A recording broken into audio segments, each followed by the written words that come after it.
ബിസ്മില്ലാഹിർ റഹ്മാനിർ റഹീം അൽഹംദുലില്ലാഹി വസ്സലാത്തു വസ്സലാമു അലാ റസൂലില്ലാഹി സ്വല്ലല്ലാഹു അലൈഹി വസല്ലം.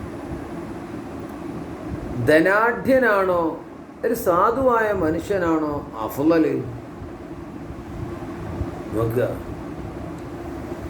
സാധുവായ സമ്പത്തിൻ്റെ അദമുൽമാലിനാൽ, സമ്പത്തില്ലായ്മയാൽ പൊറുതികേട് കാണിക്കാത്ത നല്ല ക്ഷമയുള്ള സാധുവിനാണ് വലിയ കൂലി.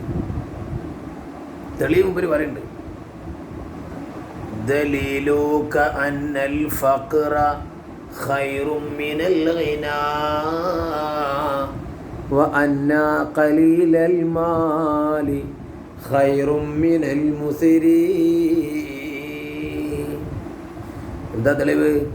ലിഖാഊക അബ്ദൻ ഖദ് അസല്ലാഹ ബിൽ ഗിനാ വലം തൽഖ അബ്ദൻ ഖദ് അസല്ലാഹ ബിൽ ഫഖരി. നല്ല ബൈത്ത്. ഇതൊക്കെ ഇങ്ങനെ പാടുക, ആശയം മനസ്സിലാക്കുക, നല്ല സമാധാനം. ഇതുകൊണ്ടേ സമാധാനം കിട്ടൂ. കേൾക്കി, ദലീലുക്ക, മോനെ നിനക്കൊരു തെളിവ്. എന്തിനാ തെളിവ്? അന്നൽ ഫഖറ, നിശ്ചയം ദാരിദ്ര്യം, ഖൈറും മിനൽ ഗിനാ, ഐശ്വര്യത്തിനേക്കാൾ സമ്പത്തിനേക്കാൾ ഏറ്റവും ഗുണകരമാണ്, ഏറ്റവും ഖൈറ് ഫഖറാണ്. അതിൻ്റെ തെളിവ് ഇപ്പം ഞാൻ പറഞ്ഞുതരാം.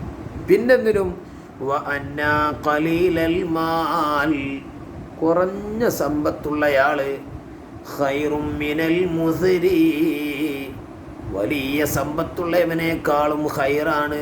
അതിനും ദലീല് പറഞ്ഞുതരാൻ നമുക്ക് ആലോചിച്ചാലും തിരി. എന്താണ് അറിയ? ലിഖാഊക അബ്ദൻ ഖദ് അസല്ലാഹ ബിൽ ഗിനാ. എന്താ അറിയോ? ലിഖാഊക, എടോ നീ കാണലാണ്. അബ്ദൻ, ഒരു മനുഷ്യനെ, ഒരടിയാനെ നീ കാണലാണ്. ഖദ് അസല്ലാഹ ബിൽ ഗിനാ, നിശ്ചയം അവൻ ധനം കാരണമായിട്ട് അള്ളാഹുവിന് എതിര് ചെയ്യുന്നുണ്ട്. സമ്പത്ത് കൂടുതലുള്ളയാള് തോന്നിവാസം ചെയ്ത് നടക്കുകയാണ്. അത് കാണില്ലേ? അതുതന്നെയാണ് തെളിവ്. എന്തിന്? സമ്പത്തും പ്രശ്നമാണ്. എന്നാലോ വലം തൽഖ അബ്ദൻ, നീ ഒരടിയാനെ കാണുന്നില്ല. ഖദ് അസല്ലാഹ ബിൽ ഫഖരി, ദരിദ്രത കൊണ്ട് അള്ളാഹ്ക്ക് എതിര് ചെയ്യുന്നതിന് കാണൂല. സാധുവായതിൻ്റെ പേരിൽ പറ്റേണ്ട ആ ദാരിദ്ര്യ ചൊല്ലി തൂങ്ങും. അതല്ല, അതെന്തല്ലാത്തല്ല. വാലിബിലും സാധുക്കള് തെറ്റ് ചെയ്യൽ കമ്മിയാണ്. മുതലാളിമാരോ തെറ്റ് കൂടുതലാണ് ചെയ്യാറ്. അതിൻ്റെ അർത്ഥം പിന്നെ പെണ്ണുപിടിച്ചാവുന്നല്ല, സാമ്പത്തിക പ്രശ്നങ്ങൾ, ഇടപാടുകൾ ശ്രദ്ധിക്കൂല, അധികവും പലിശൻ്റെ ഇടപാടുകൾ ശ്രദ്ധിക്കൂല, വഞ്ചന കച്ചവടങ്ങൾ നടത്തും. അങ്ങനെ കുറേ തെറ്റുകുറ്റങ്ങൾ. അതിൻ്റെ പുറമെ സമ്പത്ത് കൂടിയതിൻ്റെ പേരിൽ പ്രശ്നങ്ങൾ. ഇത് ഓൽക്കാ കാണുന്നത്. സാധുത്തരം കൊണ്ട് തെറ്റ് ചെയ്യുന്നില്ലല്ലോ. അതന്നെയാണ് തെളിവ്. ഖൈറ് വനിയല്ല, ഖൈറ് ഫക്കീറാണ്. അപ്പം ഇല്ലാത്തതിൻ്റെ പേര് നമ്മൾ കരയണ്ട, പൊറുതിയോടും കാണിക്കണ്ട, നല്ലോണം ക്ഷമിക്കുക. അല്ലാഹു തആല ആവശ്യത്തിനുള്ളത് തന്നോളും, ബാക്കിയൊക്കെ നാളെ തന്നോളും. നമുക്ക് നേരത്തെ സ്വർഗത്തിൽ പോയിക്കൂടെ? അല്ലാഹു തആല ക്ഷമിക്കാനൊക്കെ കഴിവുണ്ട്. ഒരിക്കലേ റസൂലുള്ളാഹി തങ്ങൾ ഇങ്ങനെ ഇരിക്കുകയാണ്. ഹബീബിൻ്റെ അടുത്ത് റജുലുൻ ജാലിസുൻ, വേറെ ആൾ ഇരിക്കുന്നു. അപ്പം അതിലൂടെ ഒരാൾ നടന്നുപോയി. അപ്പോൾ റസൂൽ ചോദിച്ചു, മാ റഅയുക ഫീ ഹാദാ, എന്താ എൻ്റെ അഭിപ്രായം ഈ നടന്നു പോയ ആളിൽ? അപ്പം ഇയാൾ പറഞ്ഞു, റജുലുൻ മിൻ അശ്റാഫിന്നാസ്, വലിയ ആളാ, ജനങ്ങളെ കൂട്ടത്തിൽ വലിയ സ്ഥാനമുള്ള ആളാണ്. ഹാദാ വല്ലാഹി ഹരിയുൻ ഇദ്ദേഹം അള്ളാഹുവിനെ തന്നെയാണ് അർഹതയുള്ള ആളാ. എന്തിനാറോ ഇൻ ഖതബ അയ്യുങ്കഹ, ഇയാളെ കല്യാണം അന്വേഷിച്ച മുമ്പിൽ കെട്ടിച്ചു കൊടുക്കും. ഇയാളെ വേണ്ടാന്ന് പറയില്ല, അത്രയും ആള് ഉഷാറാണ്.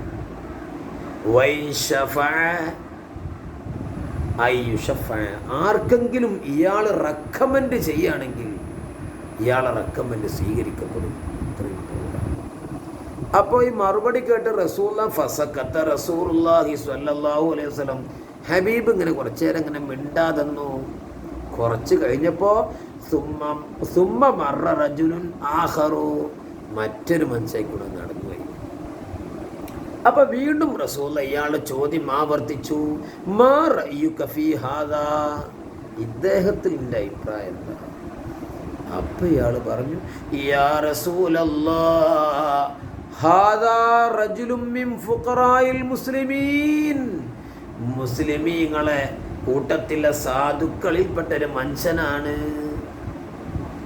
ഹാദാ ഹരിയുൻ ഇൻ ഖതബ അല്ലാ യുങ്കഹ, ആരും പെണ്ണിട്ടിച്ച് കൊടുക്കൂല, പെണ്ണ് കെട്ടിച്ച് കൊടുക്കൂല മൂപ്പർക്ക്, അത്രയും സാധുവാ. വൈ ഷഫഅ അല്ലാ യശഫഅ, ഇയാൾ ആർക്കെങ്കിലും റെക്കമെൻഡ് ചെയ്യുകയാണെങ്കിൽ ഇയാളെ റെക്കമെൻഡ് സ്വീകരിക്കൂല.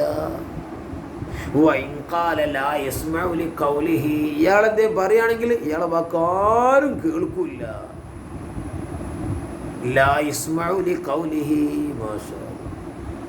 ഇനി റസൂൽ റിസൾട്ട് പറയാ. ഫഖാല റസൂലുള്ളാഹി സ്വല്ലല്ലാഹു അലൈഹി വസല്ലം, അപ്പ ഹബീബ് റസൂലുള്ള പറഞ്ഞു, എന്നാ കേൾക്കണോ നിനക്ക്, ഹാദാ ഖൈറും മിൻ മിൽഇൽ അർളി മിസ്ല ഹാദാ, ഹാദാ ഈ സാധു ഉണ്ടല്ലോ, അവസാനം പറഞ്ഞ സാധു, ഖൈറും മിൻ മിൽഇൽ അർളി മിസ്ല ഹാദാ, നേരത്തെ വലിയൊരു മുതലാളി പോയില്ലേ, ഈ കൂടെ വലിയൊരാൾ പോയില്ലേ, കാര്യപ്പെട്ട ഒരാള്, ഇയാളെപ്പോലത്തെ ആളുകൾ ഭൂമി നിറയുന്നതിനേക്കാളും ഖൈറ് ഈ സാധുവായ ഫഖറിന്റെ മേൽ ക്ഷമിക്കുന്ന ഈ നല്ല മനുഷ്യനാണ്. ഇതേ പറഞ്ഞു, നിന്റെ വിശ്വാസപ്രകാരം ആരും കല്യാണം കഴിച്ചു കൊടുക്കുന്ന, റെക്കമെൻഡ് ചെയ്താൽ സ്വീകരിക്കുന്ന, ജനങ്ങൾക്കിടയിൽ വലിയ പത്രാസും ആ സ്ഥാനമുള്ള ഇയാള് ഭൂമി ഇങ്ങനത്തെ ആളുകൾ, ഇയാളെപ്പോലത്തെ ആളുകൾ ഭൂമി നിറയുന്നതിനേക്കാളും ഏറ്റവും നല്ലത് ആ സാധു ആ മനുഷ്യനാണ്. അപ്പം ഈ യാഥാർത്ഥ്യങ്ങളൊക്കെ നമ്മൾ മനസ്സിലാക്കണം, ഖൽബിൻ്റെ ഉള്ളിലേക്ക് അറക്കണം, നമ്മൾ മനസ്സ് തുറന്ന് ഈ വിഷയങ്ങളൊക്കെ നമ്മൾ മുത്താല ചെയ്യണം. അപ്പം നല്ല സമാധാനം. ഇവിടെ നമ്മൾ അടിച്ച് പൊളിച്ച് ജീവിക്കാൻ വന്നതല്ലല്ലോ, നാളേക്ക് വേണ്ടിയുള്ള അധ്വാനത്തിന് വേണ്ടി, അദ്ദുന്യാ മസ്റഅത്തുൽ ആഖിറ, ആഖിറത്തിലേക്കുള്ള കൃഷി ചെയ്യാൻ വേണ്ടി വന്നവരാണ് നമ്മളിവിടെ. അപ്പം ആ കൃഷിൻ്റെ കാര്യം നമ്മൾ ശ്രദ്ധിക്കേണ്ടത്. ഇവിടെ ഉണ്ട് അടിച്ച് പൊളിച്ച് സുഖിച്ച് മതിച്ച് ജീവിക്കാൻ വന്നവരല്ല. അല്ലാഹു ഈ നല്ല ബോധം നമ്മളെ ഖൽബിൻ്റെ അകത്തേക്ക് അങ്ങ് എറിഞ്ഞ് പിടിപ്പിച്ച് തരണം. അൽഹംദുലില്ലാഹ്.